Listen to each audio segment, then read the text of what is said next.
Welcome to How to Cook That. I'm Ann Reardon and today we're making chocolate decorations that you can use on top of cakes or desserts to take them from simple to stunning in a few seconds. This week's Notification Squad shout out goes to Just Jemima.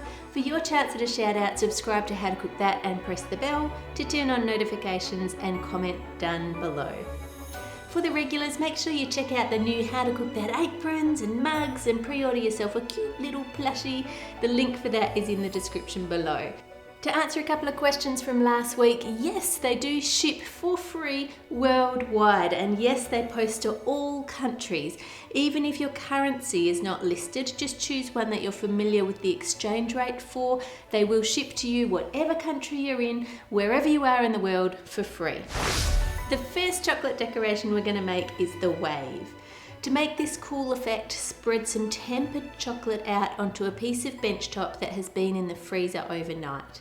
If you have a piece of marble, you can use that. I don't, so I'm just using a piece of Korean bench top that I got from a kitchen place. It's just an offcut. You should be able to get one of those from then.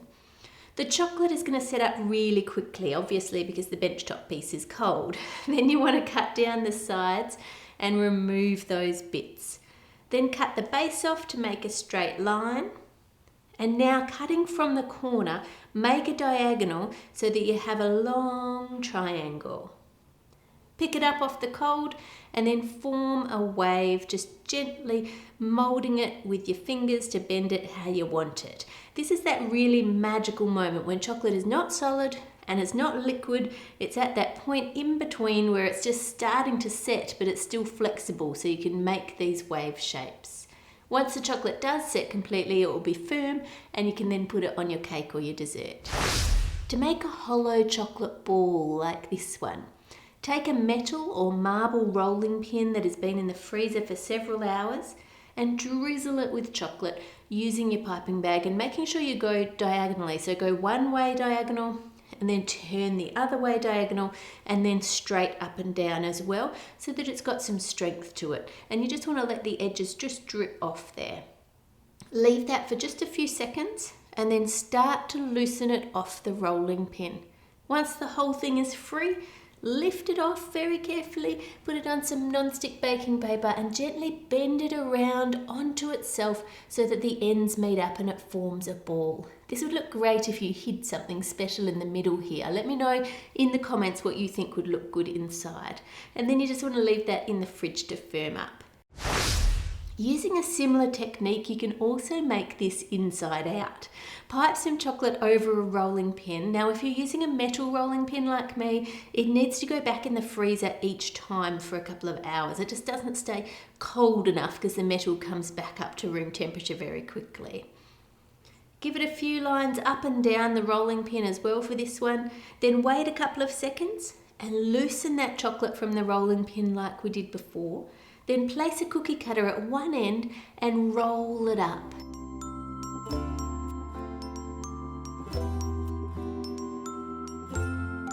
You can do so many things with chocolate when it's in this magical bendy state. I love it. Slide it carefully onto a tray and place that in the fridge to set firmly. Once it is set, just gently ease the cookie cutter out of the center and there it is. Next we have chocolate spirals. To make these, spread your tempered chocolate onto the piece of bench top that's been in the freezer. Then draw a straight line down each of the edges to make it nice and neat. And then use a ruler to cut strips of the same width. Now for all of these decorations we're using real chocolate, and that's chocolate that contains cocoa butter. If you look at the ingredients on your packet and it says it contains vegetable fat, then it's not real chocolate and it's not going to work in the same way as this does. So you need to get some chocolate that has cocoa butter in it and you need to temper it. I have a video called Chocolate Secrets that I'll link you to at the end that shows you how to do that if you haven't seen that one yet. And lift up your strips, stacking them on top of one another. Once you've got them all, turn them onto the side and then start to curl them from one end, just making a circle there and then spiraling it around, and with the very ends of them just let them fan out there. Place that in the fridge and then once it's firm you can leave it just like that Or you can rearrange it by lifting the middle bit up, just give it a bit of a jiggle there and leave it sitting a little bit higher. Or you can take it out altogether and have individual spirals on your desserts. Next, for a paper thin splat effect that you can use either under your dessert when you're plating or on top if you like. Place some baking paper onto a cake turntable and add some tempered chocolate that's been thinned down using a little bit of extra cocoa butter. Spin the cake turntable as fast as you can.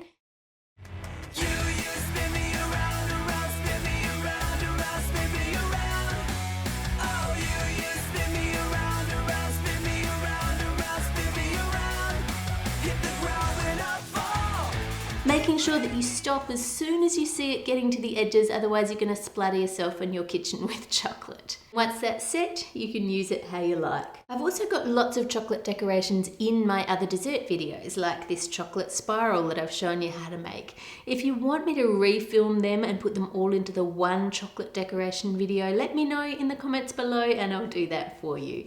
Make it a great week and I'll see you on Friday.